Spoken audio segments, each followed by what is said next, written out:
Ó Mãe Santíssima, intercedei por nós para que possamos bem compreender os ensinamentos de vosso Divino Filho, nosso Senhor e Salvador Jesus Cristo, e as explicações dos pais da Igreja. Ó Virgem Imaculada, ofereço-vos este trabalho e peço que abençoeis aqueles que o ouvirem, e que seja para a maior honra e glória de Deus. Amém. Senhor onipotente, purificai o meu coração e os meus lábios. Vós, que purificastes os lábios do profeta Isaías com o carvão em brasa, e dignai-vos, por tal modo, purificar-me com a vossa misericórdia, para que possa dignamente anunciar o vosso santo Evangelho. Por Jesus Cristo, nosso Senhor. Amém. Senhor, abençoai-me. Que o Senhor resida no meu coração e nos meus lábios, para que anuncie digna e convenientemente o seu Evangelho. Amém. Evangelho de Nosso Senhor Jesus Cristo, segundo São Mateus. Profissão de fé e primado de Pedro. Chegando Jesus ao território de Cesaré de Filipe, perguntou aos discípulos: Quem dizem os homens ser o Filho do Homem? Disseram: Uns afirmam que é João Batista, outros que é Elias, outros ainda que é Jeremias ou um dos profetas. Então lhes perguntou: E vós, quem dizeis que eu sou? Simão Pedro, respondendo, disse: Tu és o Cristo, o Filho do Deus vivo. Jesus respondeu-lhe: Bem-aventurado és tu, Simão, filho de Jonas, porque não foi carne ou sangue que te revelaram isso, e sim meu Pai que está nos céus. Também eu te digo que tu és Pedro, e sobre esta pedra edificarei minha igreja, e as portas do Hades nunca prevalecerão contra ela. Eu te darei as chaves do reino dos céus, e o que ligares na terra será ligado nos céus, e o que desligares na terra será desligado nos céus.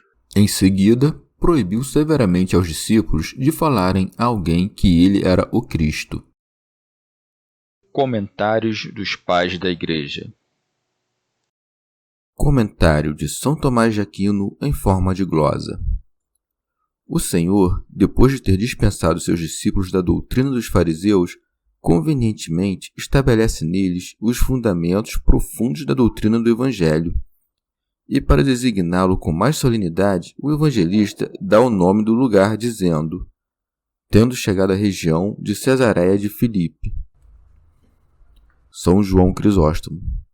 Disse Cesareia de Filipe e não simplesmente Cesareia, porque há outra Cesareia, que é a de Estraton.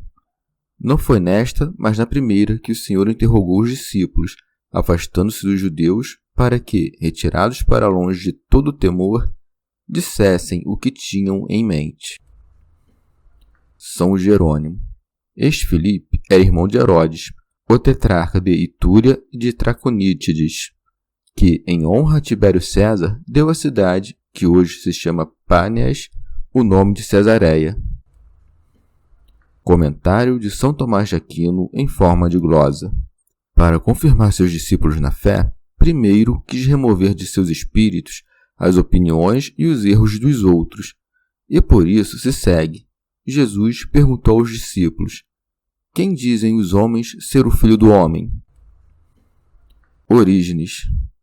Cristo interroga os discípulos para que, pelas respostas dos apóstolos, saibamos as diversas opiniões que havia sobre Cristo entre os judeus, e também para nos ensinar a sempre investigar a opinião que os homens têm de nós, com o intuito de que, se falam mal, não demos ocasião, e se bem, que as aumentemos.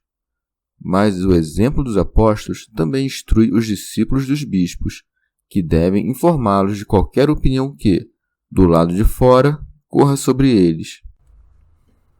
São Jerônimo. Esta questão, quem dizem os homens ser o Filho do Homem, é belíssima, porque os que falam do Filho do Homem são homens, e os que compreendem sua divindade não são chamados de homens, mas de deuses. São João Crisóstomo.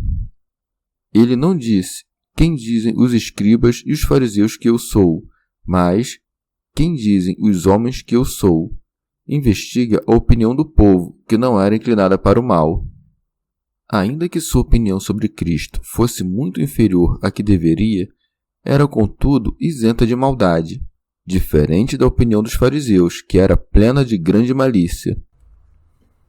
Santo Hilário de Poitiers, ao dizer: "Quem dizem os homens ser o Filho do Homem?", insinuou ser algo além daquilo que viam nele. Ele era, de fato, Filho do Homem. Não devemos pensar que, perguntando o que diziam dele, confessou algo de si mesmo. Ele perguntou sobre algo que estava oculto, e é sobre isso que versa a nossa fé. A razão da confissão que devemos conservar é que Cristo não é somente Filho de Deus, mas também Filho do homem. Sem ambas as coisas, não há esperança alguma de salvação. Por isso, ele disse enfaticamente: "Quem dizem os homens ser o Filho do homem?" São Jerônimo não disse: "Quem dizem os homens que eu sou?", mas "Quem dizem que é o Filho do homem?". Disse assim para que não parecesse que perguntava por vaidade. É de se observar que, no Antigo Testamento, sempre que se diz Filho do homem, em hebraico se diz Filho de Adão. Orígenes. Os discípulos relatam a Cristo as diferentes opiniões que os judeus tinham a seu respeito. Por isso é dito: disseram. Uns afirmam que é João Batista, ou seja, os que pensavam como Herodes. Outros que é Elias, isto é, os que supunham que o próprio Elias nascera de novo ou que, ainda vivo em corpo, aparecia agora. Outros ainda que é Jeremias, a quem o Senhor constituíra profeta das nações. Os que pensavam assim o faziam sem compreender que era figura de Cristo, ou um dos profetas, por uma razão semelhante, por causa das coisas que Deus falou através dos profetas, mas cujo cumprimento não se deu neles, mas em Cristo. São Jerônimo. O povo pôde se equivocar pensando que fosse Elias ou Jeremias, como se equivocou Herodes a respeito de João. Por isso me admiro ao ver os intérpretes indagando a causa de cada um destes erros. São João Crisóstomo. Depois dos discípulos terem relatado as opiniões do povo, o Senhor lhes faz uma segunda pergunta, para que formem uma opinião mais elevada a seu respeito. Por isso segue. Então lhes perguntou: "E vós, quem dizeis que eu sou?"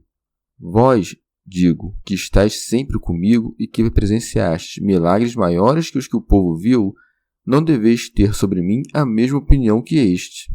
Eis a razão de não tê-los interrogado no início de sua pregação, mas só depois de ter feito muitos milagres e de ter dito muitas coisas a respeito de sua divindade." São Jerônimo.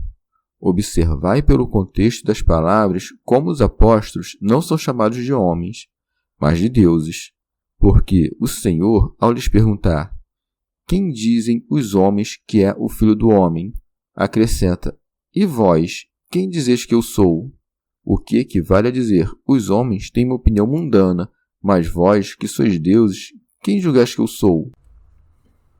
Rábano Mauro. Não questiona a opinião dos discípulos e das outras pessoas porque não a soubesse.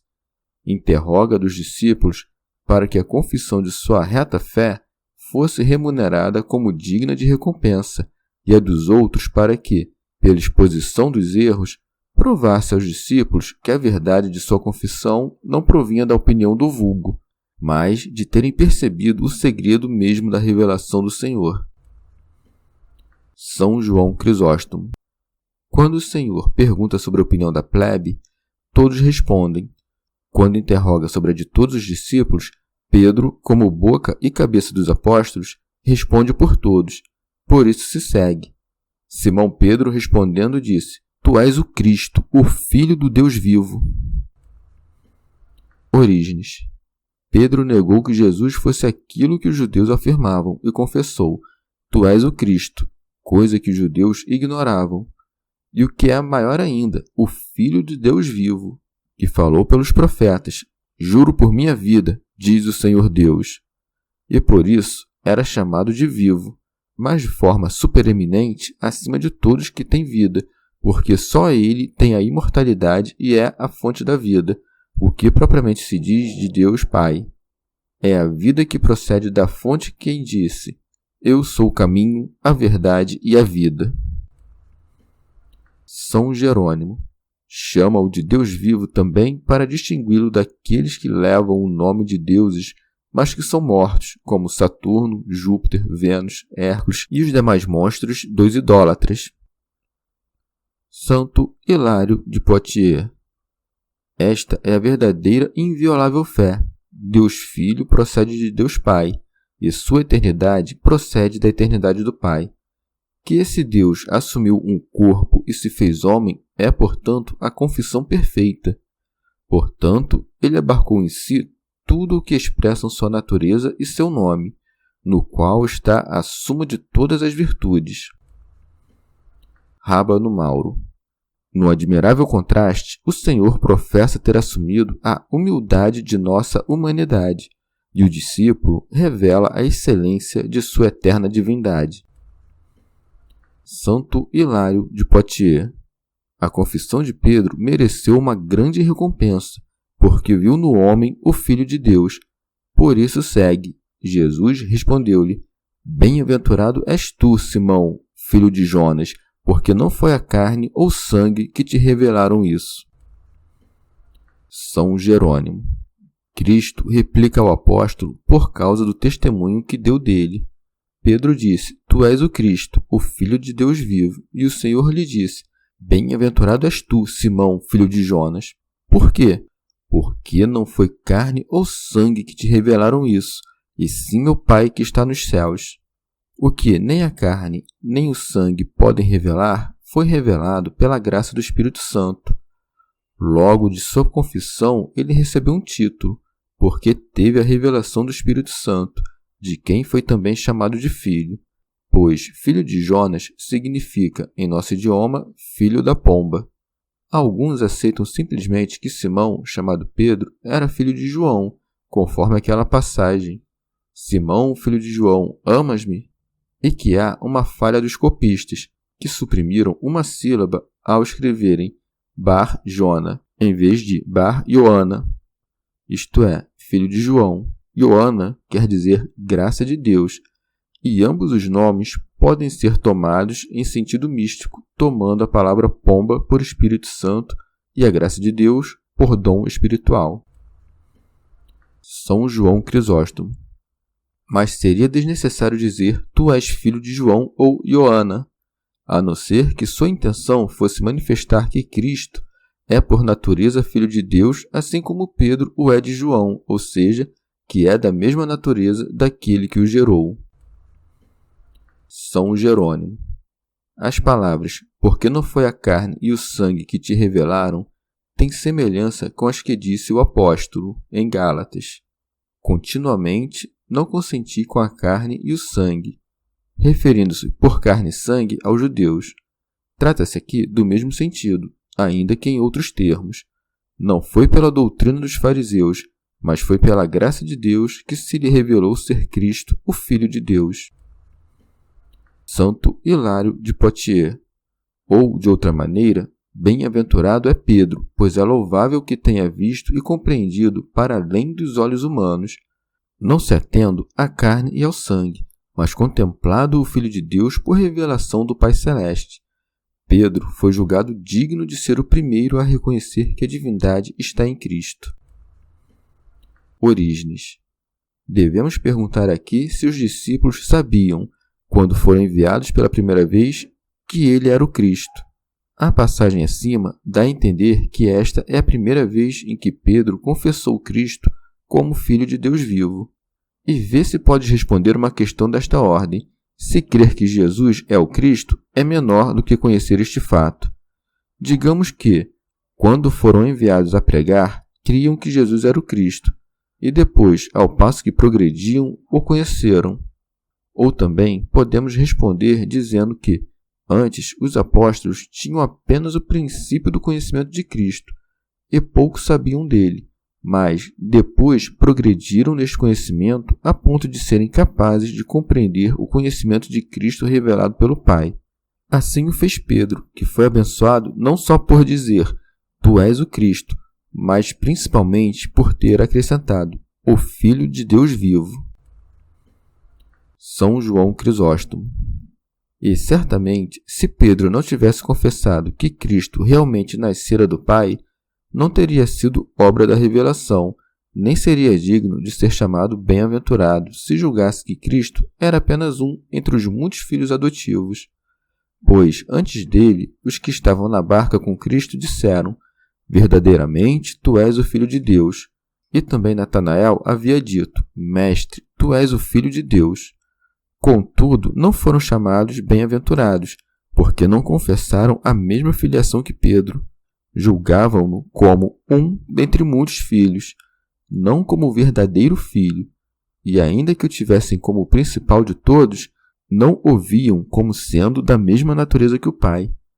Vês, pois, como o Pai revela o Filho e o Filho o Pai, e não se pode designar o Filho senão pelo Pai, nem o Pai senão pelo Filho, donde resulta que o Filho é consubstancial ao Pai, e com ele deve ser adorado. Cristo afirma então que muitos creriam naquilo mesmo que Pedro confessou, ao acrescentar: também eu te digo que tu és Pedro. São Jerônimo, como se dissesse: já que disseste, tu és o Cristo, o Filho de Deus vivo, também eu te digo, não com palavras vãs, que não se hão de cumprir, pois em mim dizer é agir, que tu és Pedro. Assim como sendo ele a luz e dando-a aos apóstolos, para que fossem chamados de luz do mundo e de tantos outros nomes que o Senhor escolheu, agora a Simão, que creu em Cristo, a rocha, dá o nome de Pedro. Santo Agostinho. Não se deve pensar, contudo, que foi aqui que Pedro recebeu seu nome. Como João o relata, ele o recebeu quando lhe foi dito: tu serás chamado Cefas, que quer dizer Pedro. São Jerônimo. E seguindo a metáfora da pedra, disse oportunamente: sobre ti edificarei minha igreja, como se segue: e sobre esta pedra edificarei minha igreja. São João Crisóstomo. Ou seja, sobre esta fé e sobre esta confissão edificarei minha igreja, mostrando que muitos creriam naquilo mesmo que Pedro confessou, confirmando o seu sentido e fazendo dele pastor. Santo Agostinho. Eu disse em outro lugar, falando do apóstolo Pedro, que sobre ele, como sobre uma pedra, foi edificada a igreja. Mas não ignoro, e depois o expus em muitas ocasiões, que as palavras do Senhor, tu és Pedro, e sobre esta pedra edificarei a minha igreja, significam que a igreja está edificada sobre aquele que Pedro confessou ao dizer: tu és o Cristo, o Filho de Deus vivo. Como se Pedro, chamado de pedra por aquela pedra, figurasse a pessoa da igreja, que está edificada sobre esta pedra. O Senhor não disse a ele: tu és a pedra, mas tu és Pedro, pois a pedra era Cristo, o qual Simão confessou, assim como confessa toda a igreja, e por isso foi chamado de Pedro. Que o leitor escolha, destas duas opiniões, qual lhe parece mais provável. Santo Hilário de Poitiers. Na imposição deste novo nome está o feliz fundamento da igreja, e uma pedra digna desta edificação, que dissolverá as leis do inferno, as portas do Tártaro e todas as fortificações da morte.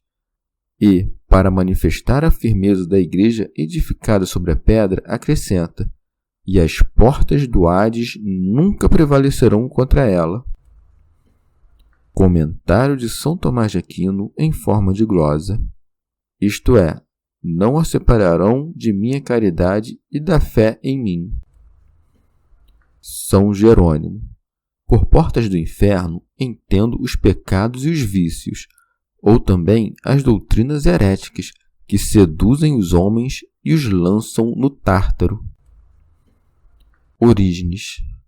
Mas nas regiões celestes, qualquer malícia espiritual são portas do inferno, contrárias às portas da justiça. Rábano Mauro. Também são portas do inferno os tormentos e seduções dos perseguidores, as obras perversas e as conversas vãs dos infiéis, pois levam ao caminho da perdição. Orígenes. O Senhor não explica se prevalecerá a pedra sobre a qual está edificada a igreja, ou se a igreja edificada sobre a pedra. Contudo, não há dúvida de que, nem contra a pedra, nem contra a igreja, prevalecerão as portas do inferno. São Cirilo de Alexandria. Conforme a promessa do Senhor, a Igreja Apostólica de Pedro permanece imaculada de toda sedução e protegida contra todo ataque herético, sobre todos os comandantes e bispos, sobre todos os primazes das igrejas e dos povos, e em seus pontífices, em sua fé abundante e na autoridade de Pedro. E, enquanto outras igrejas são envergonhadas pelos erros de alguns de seus indivíduos, só ela reina, sustentada de modo inquebrantável, impondo silêncio e calando a boca de todos os hereges. E nós, para nossa salvação, a não ser que estejamos corrompidos ou inebriados pelo vinho da soberba, confessamos e pregamos, unidos a ela, a regra da verdade e da santa tradição apostólica. São Jerônimo.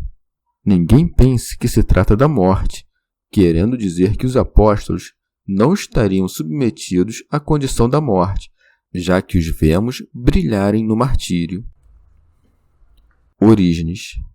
Também a nós será dito, tu és Pedro, se, por uma revelação do Pai que está nos céus, ou seja, habitando também nós, de certa forma, nos céus, confessarmos que Jesus Cristo é o Filho de Deus vivo, pois todo aquele que imita Cristo é pedra.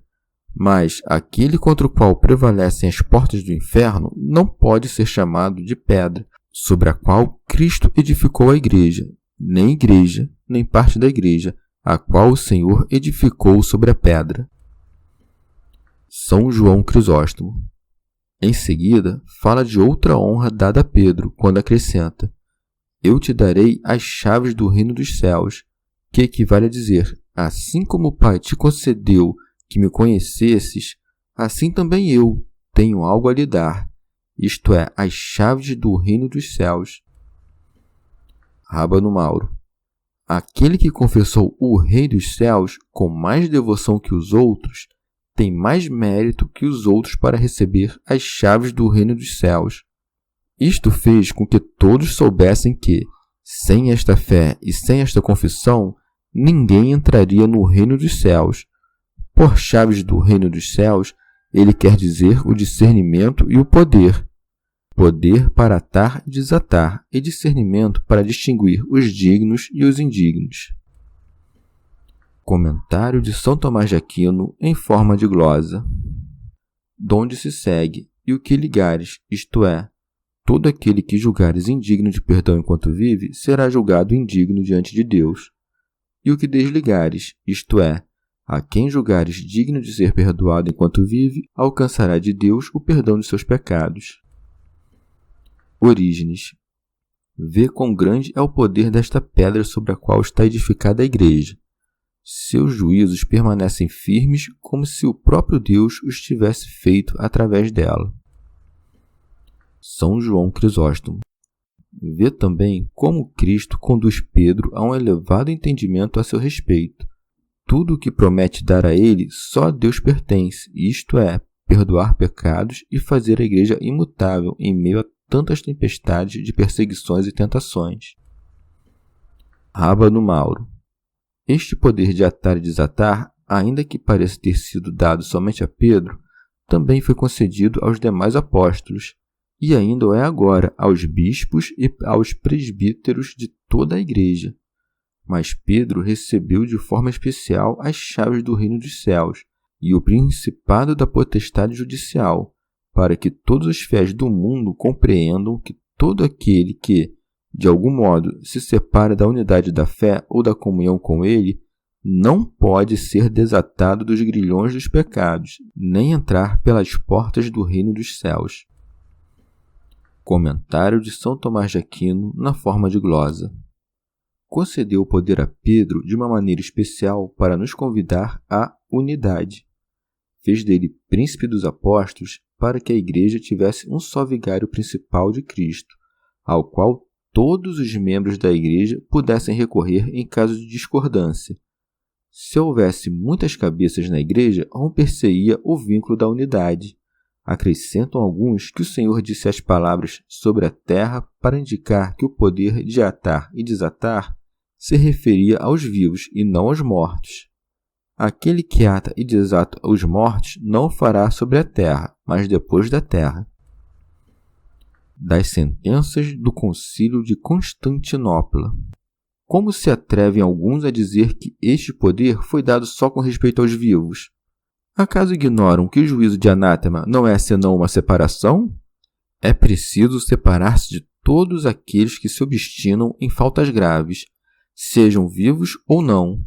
É necessário sempre se afastar de quem é prejudicial, mas o próprio Agostinho, de piedosa memória, que resplandeceu entre os bispos africanos, escreveu em diversas cartas que é útil anatematizar os hereges mesmo depois de mortos. Outros bispos africanos também observaram a mesma tradição eclesiástica, e a Santa Igreja Romana anatematizou alguns bispos depois de mortos, mesmo quando não foram acusados em vida a respeito de sua fé. São Jerônimo. Alguns bispos e presbíteros que não entendem esta passagem participam em alguma medida da arrogância dos fariseus, supondo que podem condenar inocentes e absolver criminosos, enquanto o Senhor não move um inquérito para investigar a sentença dos sacerdotes, mas a vida dos réus. Lemos no Levítico que os leprosos eram obrigados a se apresentar aos sacerdotes e, se de fato tinham lepra, eram declarados impuros. Isso não significa que os sacerdotes os tornassem leprosos e impuros, mas sim que tinham conhecimento de qual fosse ou não leprosos e podiam discernir o puro do impuro. Assim, do mesmo modo que lá o sacerdote torna impuro o leproso, também aqui, na igreja, o bispo e o presbítero não atam ou desatam os inocentes ou sem crime, mas, por conta de seu ofício, tendo ouvido seus vários pecados, sabem quem deve ser atado ou desatado. Orígenes. Aqueles que atam ou desatam o outro devem, pois, ser irrepreensíveis, a fim de que também sejam dignos de atar e desatar no céu. Mas também aqueles que podem, por sua virtude, fechar as portas do inferno, são dadas como prêmio as chaves do reino dos céus. É como se a porta do reino dos céus se abrisse diante daquele que começa a praticar toda espécie de virtudes, isto é, o Senhor a abre com sua graça, de sorte que a mesma virtude é ao mesmo tempo porta e chave da porta. Talvez cada virtude seja o próprio reino dos céus.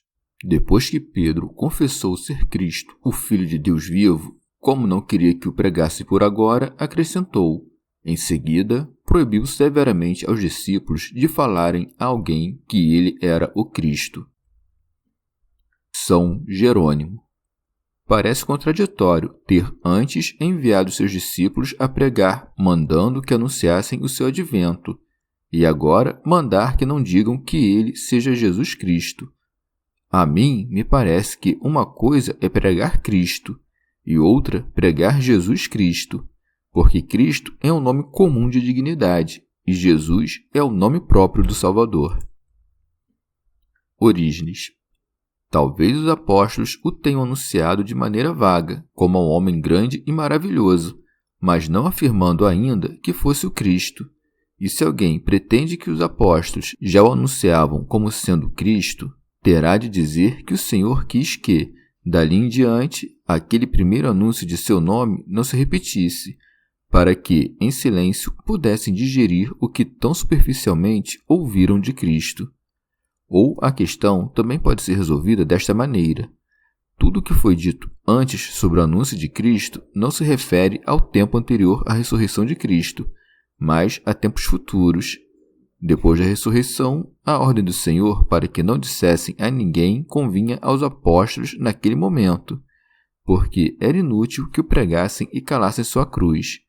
Ordena que eles não digam a ninguém que ele é o Cristo, mas prepara-os para, depois, dizerem que ele é o Cristo, que foi crucificado e que ressuscitou de entre os mortos.